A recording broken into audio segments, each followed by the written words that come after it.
2018 ಬಾದಾಮಿ ಕ್ಷೇತ್ರದಲ್ಲಿ ಅಭ್ಯರ್ಥಿ ಇದ್ದೆ. ಅಭ್ಯರ್ಥಿಯಾಗಿ ಈ ಚುನಾವಣೆಯಲ್ಲಿ ಬಾದಾಮಿನವರು ನಿಂತಾಗ ಕೇವಲ ಕೆಲವು ಮತಗಳ ಅಂತರದಲ್ಲಿ ಗೆದ್ದರು. ಆ ಸಂದರ್ಭದಲ್ಲಿ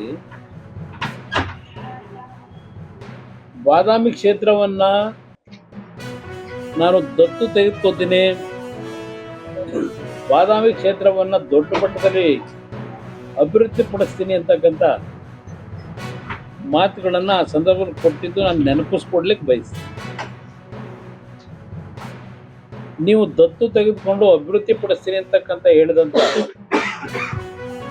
ಆ ಮಾತುಗಳಲ್ಲಿ ಎಷ್ಟರ ಮಟ್ಟಿಗೆ ಬಾದಾಮಿ ಕ್ಷೇತ್ರದ ಅಭಿವೃದ್ಧಿಯನ್ನ ಮಾಡಿದ್ದೀರಿ?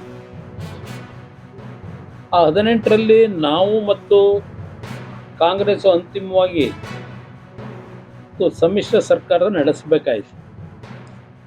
ಅದು ಕಾಂಗ್ರೆಸ್ನವರ ಒಂದು ಒತ್ತಡದಲ್ಲೇ ಮಾಡಿದ್ದದು. ನಾನು ಅಲ್ಲಿ ಕೂಡ ನಮ್ಮ ಹನುಮಂತಪ್ಪ ಮಾವಿನ ಮರದ ಕೂತಿದ್ದಾರೆ, ಅವರ ಪರವಾಗಿ ಹಲವಾರು ದಿನ ನಾನು ಬಾದಾಮಿ ಕ್ಷೇತ್ರದಲ್ಲಿ ಪ್ರವಾಸ ಮಾಡಿದ್ದೆ.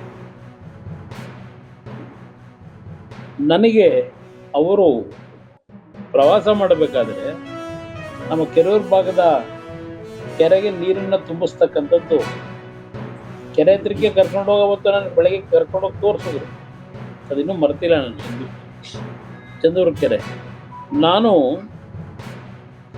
ಅದಕ್ಕೆ ಹಣನೂ ಬಜೆಟ್ನಲ್ಲಿ ಘೋಷಣೆ ಮಾಡಿದೆ. ನಾನು ಹೇಳಿದೆ ಅವರಿಗೆ, ಬಜೆಟನ್ನು ಮಂಡನೆ ಮಾಡಿದ ಮೇಲೆ ಏನು 2 ಕೆಲಸದ ಬಗ್ಗೆ ನಾನು ಮಾತು ಕೊಟ್ಟಿದ್ದೆ, ಬಜೆಟ್ನಲ್ಲಿ ಇವತ್ತು ಅದಕ್ಕೆ ತೀರ್ಮಾನ ಕೊಟ್ಟಿದ್ದೇನೆ, ಜನತೆಗೆ ತಿಳಿಸಿ ಅಂತಕ್ಕಂಥದ್ದನ್ನು ಅವ್ರಿಗೆ ಫೋನ್ ಮಾಡಿ ಹೇಳಿದೆ. ಬಜೆಟ್ ಆದ್ಮೇಲೆ ಹೆಣ್ಣು ಮಕ್ಕಳು ಹೊರಗಡೆ ಹೋದರೆ ಸುರಕ್ಷತೆ ಬರೆದಿರುವಂತಹ ಪರಿಸ್ಥಿತಿ, ರೇಪು, ಕೊಲೆ, ಸುಲಿಗೆ, ದಿನನಿತ್ಯ ನಡೀತಾ ಇದೆ. ಕಣ್ಣು ಮುಚ್ಕೊಂಡು ಕೂತೀವಿ.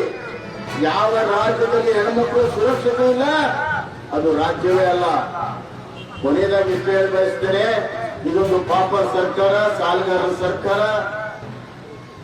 ಪಾಪರ್ ಸರ್ಕಾರದ ಮುಖ್ಯಸ್ಥ ಸಿದ್ದರಾಮಯ್ಯ. ಸಾಹುಕಾರರು ಅಂತ ಹೇಳ್ತಿರ್ತಾರೆ ಜನ. ಅವ್ನು ಎಷ್ಟು ಸಾಲ ಮಾಡೇನು ಗೊತ್ತಾಗೋದಿಲ್ಲ, ಆ ಹೋದ್ಮೇಲೆ ಗೊತ್ತಾಗುತ್ತೆ ಎಷ್ಟು ಸಾಲ ಮಾಡ್ಯಾರ ಅಂತ. ಸಾಲಗಾರ ಮನೆ ಮುಂದೆ ಬಂದು ಓಡಾಡಿದಾಗ ಗೊತ್ತಾಗುತ್ತೆ. ಅಲ್ಲಿ ಈ ಸರ್ಕಾರ ಕೇವಲ 2 ವರ್ಷದಲ್ಲಿ ಹೋದ ಮೇಲೆ ಇಡೀ ಇವ್ರ ಬಂಡವಾಳ ಗೊತ್ತಾಗ್ತದೆ. ಎಷ್ಟು ಸಾಲ ಮಾಡಿದ್ದಾರೆ, ಎಷ್ಟು ತಿಳಿದಿದ್ದಾರೆ, ಎಷ್ಟು ಭ್ರಷ್ಟಾಚಾರ ಮಾಡಿದ್ದಾರೆ. ಆದ್ರಿಂದ ಬಂಧುಗಳೇ, ಬದಲಾವಣೆಗೆ ಕಾರಣೀಭೂತರಾಗಿ ಕಿರಣ್ ಚರಂತಿಮಠ್ ಅತ್ಯಂತ ಪ್ರಾಮಾಣಿಕ ವ್ಯಕ್ತಿ, ಕ್ರಿಯಾಶೀಲ ವ್ಯಕ್ತಿ, ಅವರಿಗೆ ತಮ್ಮ ಮತವನ್ನು ಹಾಕಿಸಿ ಜೈಶಾಲಿ